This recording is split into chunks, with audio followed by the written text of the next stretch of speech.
They say home is where the heart is, but the city of Sydney is redlining. We've stopped building houses while we've got a chronic shortage. Suffice to say, it's a pretty safe bet that this won't end well. If we look at the council area of the city of Sydney, and we take out this little bit of the suburb of Green Square, there's less than 100 new homes delivered last year. In 2024, in the middle of a housing crisis, there's no way we're going to dig ourselves out of this hole at this rate. Let's look at what can be done and how we got into this mess. There's 124,000 private residences in the city of Sydney, according to the Housing Audit. Now, there's less than 2% vacancy, and that's causing some real big price spikes that have now compounded over 3 or 4 years. We desperately need more homes to relieve the pricing pressure. Now, there's been 1,287 homes built last year, and of that, 1,192 were built in Green Square, which means there's less than 100 net effective change across the rest of the city. This is bad, like really bad. Like, we could turn the tap off completely to immigration and would still be. We're not keeping up with anything here. We desperately need more houses now. So can we take what's working and apply it around the rest of the city to get some quick wins? The only other spot where there's a little bit of building happening outside of Green Square is when we look across at the non-private dwellings. These are places where you have a common either bathroom, kitchen or living room. Things like retirement homes, student living, boarding houses. And we drill down on this. Most of this has actually been student housing. The economics work for this because they're able to rent it out at $500 to $700 a week for a tiny 27 square metre unit. They are not the economics that most Australian renters would be able to tolerate for any length of time. So then I guess we're back to Green Square and what we can learn from there. Now, see, the buildings around Green Square are a particular type. Let's just say there's no missing middle. There's no like nice 3-4 story walk-ups. No, this is the big end of town, with only the big developers. With construction costs and interest rates as high as they are now, you just can't buy a 2-story building, add an extra 3 floors and have a viable project. No, the only projects that are getting up here for market priced housing are 1,000 to 3,000 square metre floor plates and 20 odd plus stories high.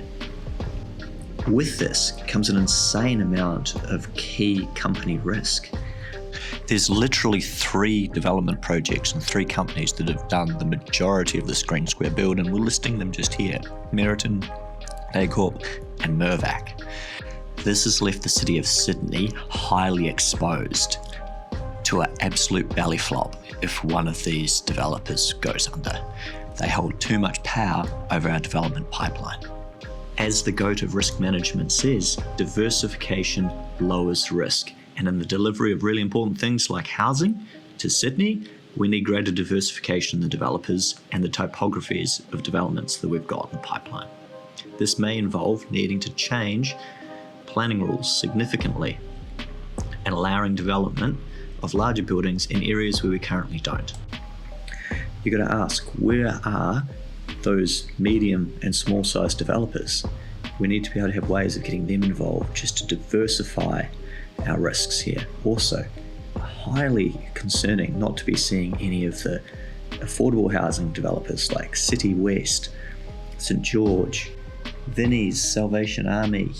To get projects up for these guys who are offering below market housing, you might have to be doing things like allowing them to build resi in traditionally light industrial areas or something like that. I know there's been trials. This needs to be brought across the whole city immediately. Now, I'm not saying every time the economy catches a cold that councils should completely redo their zoning, but when this has been half a decade now, and in the centre of Sydney we're struggling to build 100 units, there is an absolute obligation upon councils to ensure that their residents have access to safe and secure accommodation. This needs to be done. We need to lift the heights, get some of these previously approved projects back into a point where they're economically viable, and make sure we have houses for Sydneyites to live in. This is where they should be living. If you look at this map, you see how much the city is not permitted to go over 3 floors. Now, that's not very high when you consider how dense the amount of transport nodes that are here.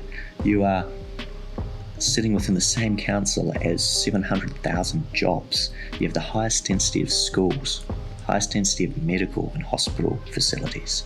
This is where the homes of Sydney need to be built, and there needs to be a radical overhaul of the planning elements around this.